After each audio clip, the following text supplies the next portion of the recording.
If you're over 60, one of the earliest signs of hidden diabetes may not show up in your blood work first. It may show up when you step out of bed in the morning, slip on your socks, or look down at your feet and think, "That's strange. That wasn't there before." And that is exactly why so many older adults miss it. They expect diabetes to announce itself with dramatic thirst, obvious weight loss, or very high sugar readings. But in real life, especially after 60, the body often whispers before it shouts, and your feet are often where that whisper begins.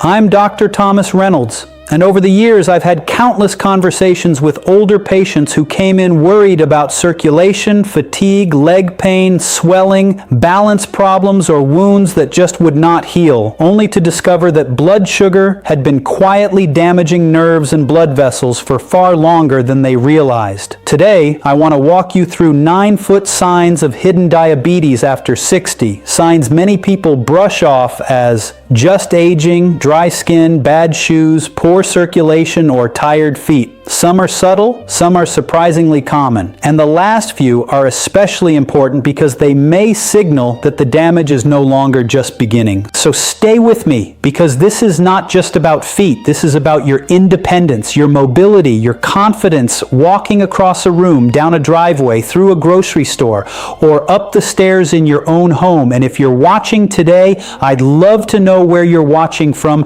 And if you're over 60, tell me your age in the comments. This community is filled with people who care deeply about staying strong, steady, and informed. Let's begin with sign number 9. Number 9 is unusually dry feet and cracked heels. Now, on the surface, this may not sound serious. Dry skin is common with age. The skin naturally becomes thinner, less oily, and more fragile over time. But when diabetes is developing quietly in the background, dryness can become more than a cosmetic issue. High blood sugar can affect the small nerves that help regulate sweat and oil production in the feet. In simple terms, the body's natural moisture system starts to fail. The skin becomes like dry soil in a hot summer, tight, brittle, and more likely to split open. And those cracks matter, especially after 60, because once the skin barrier breaks, bacteria and fungus have an easier way in. What starts as a rough heel can become a painful fissure, and what looks minor in the bathroom mirror can become a real infection risk if circulation is already reduced. If your heels are getting rougher despite lotion, if the bottoms of your feet feel papery, or if the skin seems to crack more easily than it used to, don't just ignore it. Moisturize daily, especially after washing, but avoid putting lotion between the toes, where trapped moisture can encourage fungal growth. Wear supportive shoes, not open-back slippers all day. And if you have repeated cracking, ask your doctor or podiatrist whether blood sugar testing is appropriate, because sometimes the skin is telling the story before the lab does. And that leads directly to number 8, which many older adults assume is only a circulation problem. Number 8 is feet that feel unusually cold or feet that change color. A lot of people over 60 say, "My feet are always cold. That's just how I am." Sometimes that's true, but sometimes it isn't. Hidden diabetes can damage blood vessels, especially the smaller ones, and it can also damage nerves that help you sense temperature properly. So you may have two problems at once: reduced blood flow and altered sensation. Think of your circulation as a delivery system. Your heart is the pump, your blood vessels are the pipes, and your feet are at the far end of the line. If sugar has been quietly roughening the inner lining of those pipes for years, less oxygen and fewer nutrients get delivered where they're needed most. The result may be cold feet, pale feet, bluish toes, reddish discoloration, or skin that looks different from one foot to the other. For older adults, this matters because poor circulation does not just affect comfort. It affects healing. It affects walking endurance. It affects balance and tissue health. If your feet frequently look pale when elevated, red when hanging down, or feel cold even in a warm room, that is worth paying attention to. Not every color change means diabetes, of course. Vascular disease, heart issues, and other conditions can also play a role. But that is exactly why it deserves a proper evaluation. not a shrug. And the next sign is one that often keeps people awake at night. Number 7 is burning, stinging, or electric-like pain in the feet. This is one of the classic signs of diabetic nerve irritation, what doctors call neuropathy. Neuropathy simply means nerve damage, and for many people, it does not begin as total numbness. It begins as strange sensations, burning, buzzing, pins and needles, zapping pain, or feet that feel hot even when they are cool to the touch. Why does that happen? Because nerves are like electrical wires. They carry messages back and forth between your feet and your brain. When blood sugar stays elevated over time, those wires can become injured. The signal becomes distorted. Instead of a clear message, the nerve starts misfiring. And that misfiring often becomes most noticeable at night when everything is quieter and your brain has fewer distractions. Older adults often tell me, "It feels like my feet are on fire when I'm trying to sleep," or "It feels like I'm wearing invisible socks full of sand." Those descriptions matter. They are clues. If this is happening to you, don't just assume it's bad circulation, arthritis, or age. Make a note of when it happens, how often it happens, and whether it's getting worse. Good glucose control when diabetes is present can play an important role in slowing progression. Proper footwear matters. So does checking vitamin status, medication effects, and nerve health more broadly. And please don't use heating pads on numb or burning feet without medical guidance. If sensation is reduced, it's easier than you think to get burned. Now, the next sign may seem like the opposite of burning, but it can be even more dangerous. Number 6 is numbness or reduced feeling in the feet. This is where hidden diabetes becomes especially concerning. Pain gets attention, numbness gets overlooked. But numbness can be more dangerous because it takes away your warning system. If you can't feel a pebble in your shoe, a hot patch of pavement, a blister forming, or the edge of a rug under your toes, your risk of injury rises dramatically. In younger years, the feet send constant updates to the brain. Pressure here, heat there, balance shift, surface change. That feedback is part of how you walk safely. After 60, when nerves are already a little less resilient, diabetes can turn down the volume on those signals even further. It's like trying to drive with the dashboard lights dimmed. You may still be moving, but you're getting less information. If your feet feel thick, muffled, wooden, or oddly disconnected from the floor, pay attention. If you've noticed more stumbling, more uncertainty on stairs, or more difficulty sensing where your feet are, that deserves evaluation. This is not just about comfort. It's about fall risk. It's about preserving your confidence. It's about staying able to move through your home without fear. And if this video is helping you, take a moment to like it and subscribe. Not for the algorithm alone, but because the more you understand these early body signals, the more power you have to act before small problems become life-changing ones. Now let's move to a sign that many people dismiss as just a little sore spot.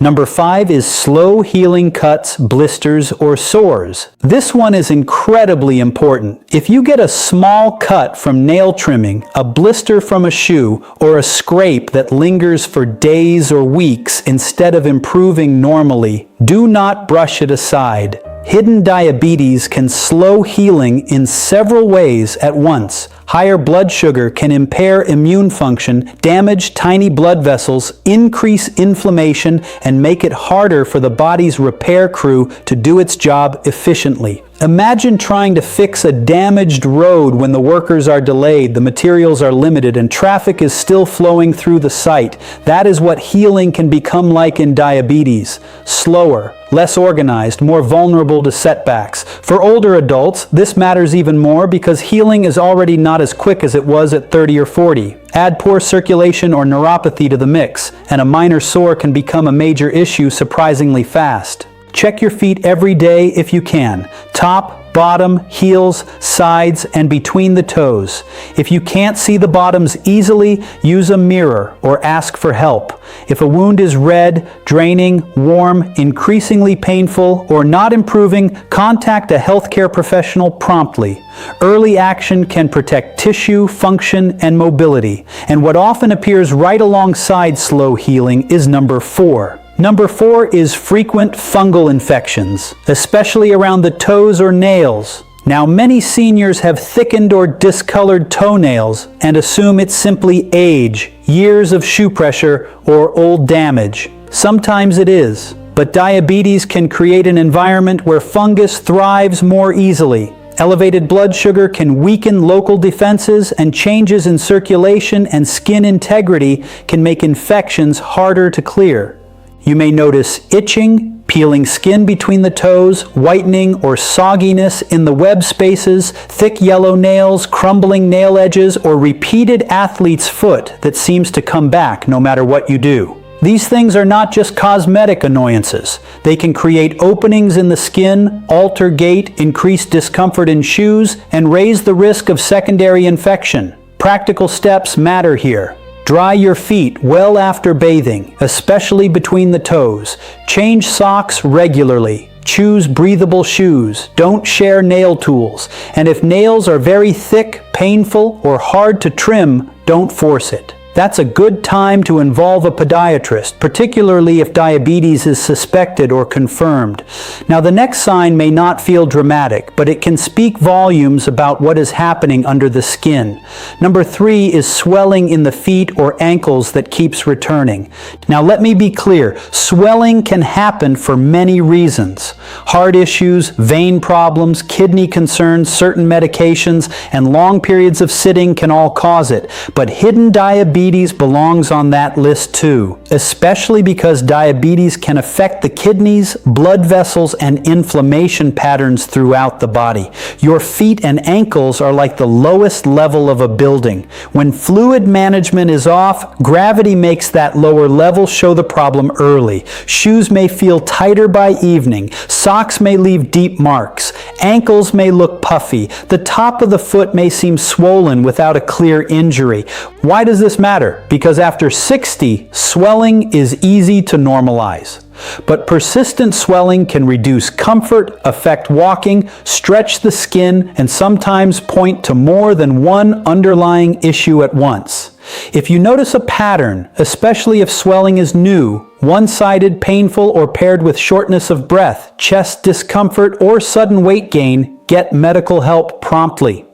A cardiologist like me thinks about circulation, heart strain, vascular health, and fluid balance all at the same time. And sometimes what looks like a simple foot problem is actually a wider metabolic warning sign. Now we're down to the final 2, and these are the ones I especially do not want you to miss. Number 2 is thick calluses, pressure points, or changes in foot shape. This surprises many people. They think diabetes is only about sugar, not mechanics. But hidden diabetes can change the way you walk long before you realize it. If nerves are damaged, even subtly, the muscles of the foot may not fire normally. Pressure gets redistributed. Some areas start taking more load than they should. The body responds by building armor, thicker skin, calluses, hard spots. A callus may not seem alarming, but a heavy callus is often a sign that one area of the foot is under excessive pressure over and over again. Under that thick skin, tissue breakdown can begin. In some cases, ulcers form underneath before the person ever understands why the spot became so hard in the first place. You may also notice that your foot feels different in your usual shoes. Your toes are crowding, or one area under the ball of the foot is becoming more tender or more built up. That is worth attention. Proper shoe fit, cushioning, and regular foot checks matter. Never try to shave down thick calluses aggressively at home, especially if your vision is reduced or your sensation is not normal. Small injuries from do-it-yourself foot care can create big problems. And now, number 1, the most quietly dangerous sign of all. Number 1 is a foot injury you didn't feel happen. This is the moment when hidden diabetes stops being theoretical. A blister you never noticed. A cut you discovered only because you saw blood on a sock. A splinter, a rubbing seam, a pressure sore, a toenail problem, a shoe wound. Something happened and your feet never gave you the alarm. That is what makes diabetic nerve damage so serious. Pain, inconvenient as it is, can be protective. It tells you to stop, inspect, react. But when that alarm system is dulled, injuries can sit there silently, getting worse while daily life continues as usual. For older adults, this can threaten the very things that matter most. Walking safely, doing errands, standing in the kitchen, sleeping without pain, visiting family, living independently, staying in your own home. This is why foot awareness is not vanity. It is not fussing, it is intelligent self-protection. So what should you do if you recognize one or more of these signs? First, do not panic. One sign alone does not automatically mean diabetes, but it does mean your body deserves a closer look. Ask your doctor about a fasting glucose test, an A1C, and a full foot exam.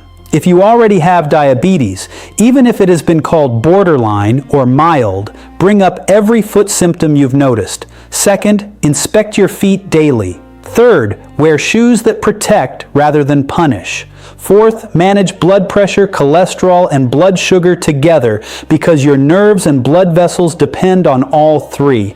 And fifth, never assume that common for my age means nothing can be done. That may be the most important message of this entire conversation. Aging changes the body. Yes, skin gets thinner, healing slows. Circulation may not be what it once was, but common does not mean harmless, and common does not mean untouchable. Small, consistent actions still matter. They matter enormously. A better exam, earlier testing, smarter shoes, daily checks, better glucose control, faster treatment of wounds. These are not little things. They are how independence is protected. Your feet carry your life. They carry you to the bathroom in the middle of the night, to the front door, to the garden, to the table with the people you love, to the routines that make life feel like yours. So if they are sending signals, listen early, listen calmly, and listen with respect. I'm Dr. Thomas Reynolds,